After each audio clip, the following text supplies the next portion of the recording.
ছাত্ৰ-ছাত্ৰীসকল মই মৌচুমী তোমালোক সকলোকে জনাক মৌচুমী ইকো ক্লাছলৈ স্বাগতম জনাইছোঁ। আজিৰ ভিডিঅ'টোত এটা টপিক আমি লৈছোঁ আৰু টপিকটো আমাক যোনটো লিনিয়াৰলি হোমোজেনিয়াছ প্ৰডাকশ্যন ফাংচন হয় সেই লিনিয়াৰলি হোমোজেনিয়াছ প্ৰডাকশ্যন ফাংচনৰে এটা কুৱেশ্যন হয়। কিন্তু ইম্পৰ্টেণ্ট কথা যে এই কুৱেশ্যনটো আমাৰ যোনটো CD প্ৰডাকশ্যন ফাংচন আছিলে সেই CD প্ৰডাকশ্যন ফাংচনতো এনেধৰণৰ কুৱেশ্যন আহিব পাৰে। অৱশ্যে এইটো CD প্ৰডাকশ্যন ফাংচনৰ নহয়, কিন্তু এনেধৰণৰ কুৱেশ্যনবিলাক তোমালোকৰ CD প্ৰডাকশ্যনৰ ফাংচনৰ কাৰণেও তোমালোকে চাই থবা, য'ত আলফা আৰু বিটাক ৰিপ্ৰেজেণ্ট কৰা থাকিব। তেনেধৰণৰ কুৱেশ্যনো নিশ্চয় তোমালোকৰ কাৰণে আমি প্ৰভাইড কৰিম। গতিকে আজিৰ ভিডিঅ'টোত এটা যোনটো কুৱেশ্যন দিছে সেই কুৱেশ্যনটোত এটা ফাংচন আমাক দিয়া হৈছে।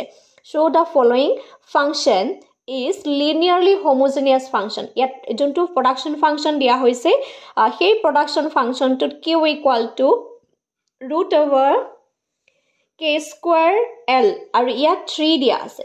ঠিক আছে, এইটো 3 দিয়া আছে। গতিকে এনেধৰণৰ যদি কুৱেশ্যন আহে তেতিয়া আমি কেনেধৰণে কুৱেশ্যনটো সলভ কৰিম। আৰু ইয়াত লিখি থোৱা হৈছে l and k represent, l টোৱে ৰিপ্ৰেজেণ্ট কৰিছে labour and k represent the capital।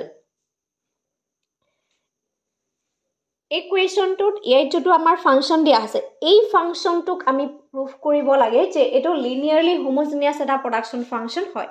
আৰু আমি সকলোৱে জানো যেতিয়া লিনিয়াৰলি হোমোজেনিয়াছ প্ৰডাকশ্যন ফাংচন বুলি ক'ব, সেই লিনিয়াৰলি হোমোজেনিয়াছ প্ৰডাকশ্যন ফাংচন বুলি কওঁতে আমি এটা কনষ্টেণ্ট ইউজ কৰিব লাগিব, সেইটো হৈছে লামডা। ঠিক আছে, লামডা ইউজ কৰি পেলাই আমি শেষত গোটেই ইকুৱেশ্যনটো উলিয়াম। ভিডিঅ'টো স্ক্ৰিপ্ট নকৰিবা, শেষলৈকে চাবা, তেতিয়া কনচেপ্টটো ক্লিয়াৰ হ'ব। এতিয়া প্ৰথমতে আমাক কি দিয়া হৈছে, গিভেন আমাক এটা ফাংচন দিয়া হৈছে। ঠিক আছে, আৰু এনেধৰণৰ কুৱেশ্যন এটা তোমালোকে চাই যাবা। ঠিক আছে, যিহেতু এইটো কুৱেশ্যনেই যে আহিব সেইটো বুলি কোৱা নাই,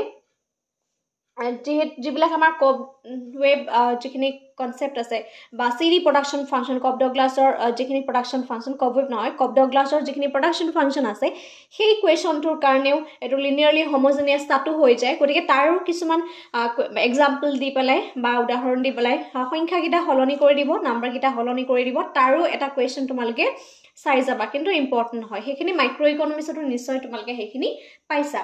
গতিকে প্ৰথমতে আমাৰ কাম হৈছে এই যে আলফা আৰু বিটাটো আছে এইটো আমি ভাঙি দিব লাগিব। এনেধৰণে কৰিলেতো আমি ডিফাৰেঞ্চিয়েশ্যন কৰিব নোৱাৰোঁ, হয়নে নহয়?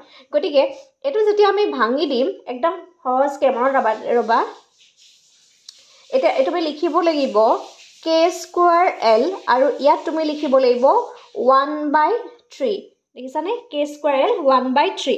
গতিকে এই দুয়োটাকে আমি কি কৰিব লাগিব, মাল্টিপ্লাই কৰিব। এই দুইটা k স্কোৱাৰ আৰু এলৰ লগত 1/3টো যদি আমি মাল্টিপ্লাই কৰোঁ তেতিয়াহ'লে কি হ'ব, k2 আছে নহয় তাৰ লগত মাল্টিপ্লাই কৰিব লাগিব ইনটু 1/3। মই অকণমান এক্সট্ৰাকেও লিখি দিছোঁ 1/3।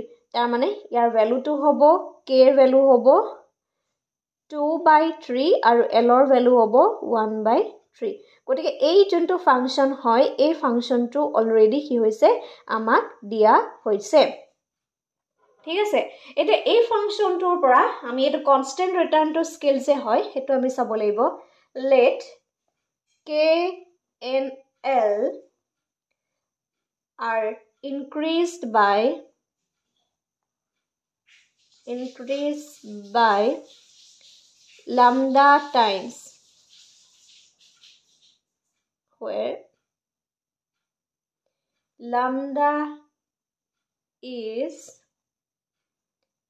any constant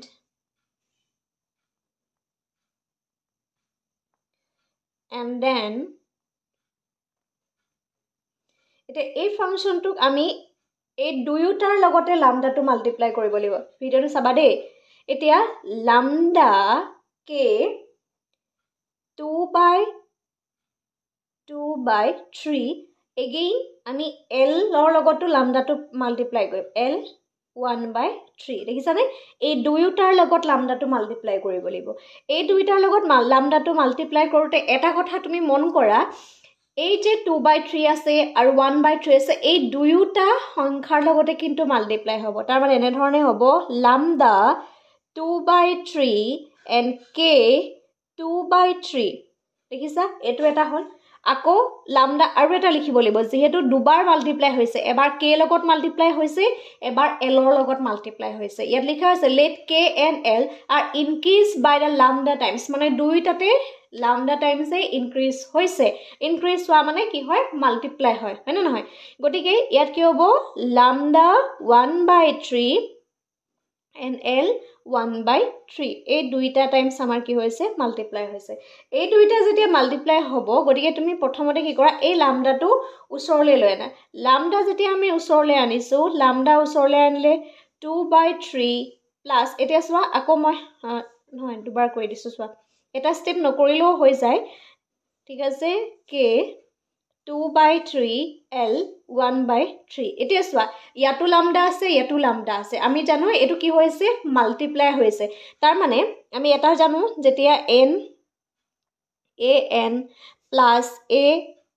m থাকে এটা মাল্টিপ্লাই হৈছে এই দুটা ইকুৱেল হৈছে গতিকে এটো কি কৰো a n plus n এটো আমাৰ ফৰ্মুলা হয় নে গতিকে এটো মাল্টিপ্লাই যদি হৈ থাকে তেতিয়া হলে ওপৰৰ যেকিটা পাৱাৰ সেই পাৱাৰ গিটা কি হৈ যায় প্লাস হৈ যায় গতিকে এটো লামডা ইয়াটো জানেকে ইয়াটো এ আছিলে হয়নে গতিকে ইয়াত আমি লামডাটো কি কৰিম কমন লম ইয়াত লামডা কমন লোৱাৰ পিছত 2/3 plus 1/3 again কি আহিলে k 2/3 l 1/3 এটো সাবা lambda 3 এটো LCM লোৱা 3 2 plus 1 গতিকে k কি হ'ব 2/3 l 1/3 equal to কিমান হ'ব lambda 3/3 কটাকটি কৰা 1 আহিব k 2/3 l 1/3 এটো কি হ'ব lambda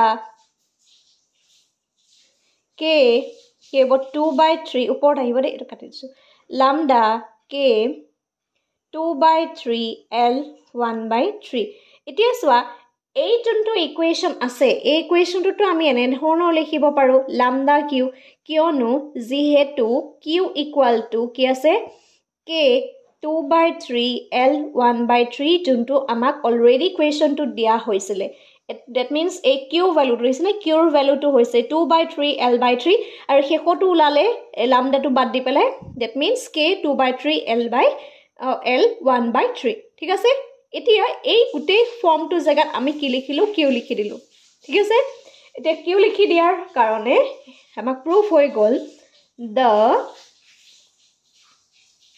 given production function eto khali conclusion likhibo lagibo de is a linearly homogeneous